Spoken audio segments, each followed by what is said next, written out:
नमस्कार दोस्तों, मैं मंजू गिरी अपने YouTube चैनल पर आप सभी का बहुत बहुत स्वागत करती हूँ। और मैं आज आपके बीच एक ललनवा गीत लेकर आई हूँ। बहुत प्यारा गीत है, सुनना और जैसा लगे कमेंट में ज़रूर बताना। अगर गीत अच्छा लगे तो ज़्यादा से ज़्यादा शेयर करना, लाइक सब्सक्राइब करना। जो हमारे चैनल पर नए हों सब्सक्राइब करना ना भूलें। तो चलिए सुनाती हूँ। अंगना बटोरी सीता घुरवाला गाँव,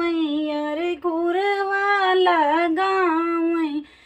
अरे जमी गाए चंदन पेड़ रे लालन अरे जमी गाए चंदन के पेड़ रे लालन चंदन कटाई रामा डोलिया बनवावई, अरे डोलिया बनवावई, अरे चलू सीता हमरे के देश रे लालन अरे चलू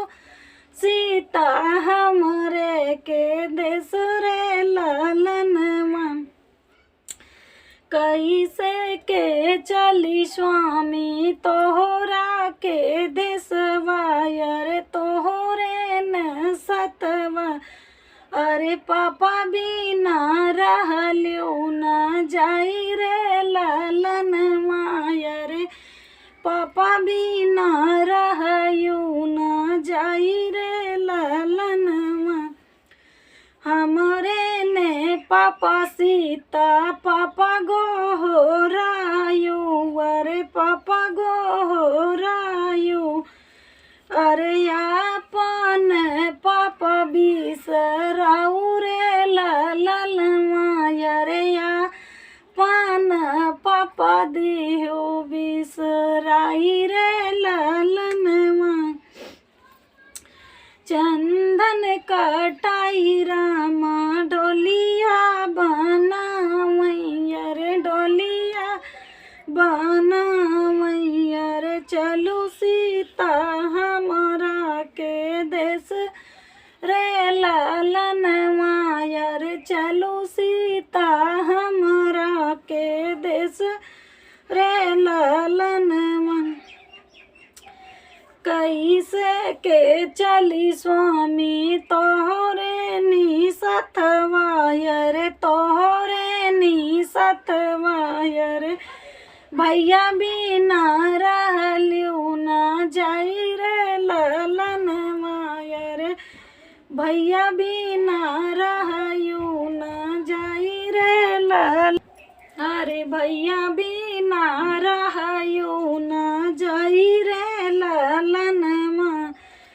हमारे ने भैया के भैया गोहरायू, अरे भैया गोहरायू, अरे आपन भैया बिसराऊ रे लालन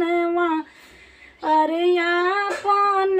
भैया बिसरायू रे लालन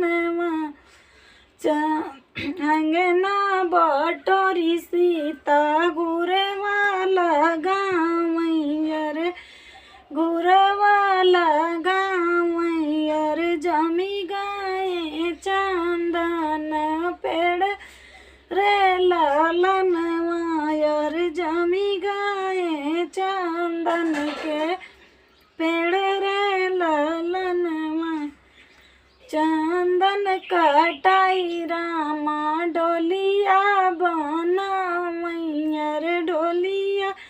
बनावई, अरे चलू सीता हमरा के देश रे लालन अरे चलू सीता हमरा के देश रे लालन कैसे न चली स्वामी तोहरा मई सतवा, अरे तोहरे नी सतवा,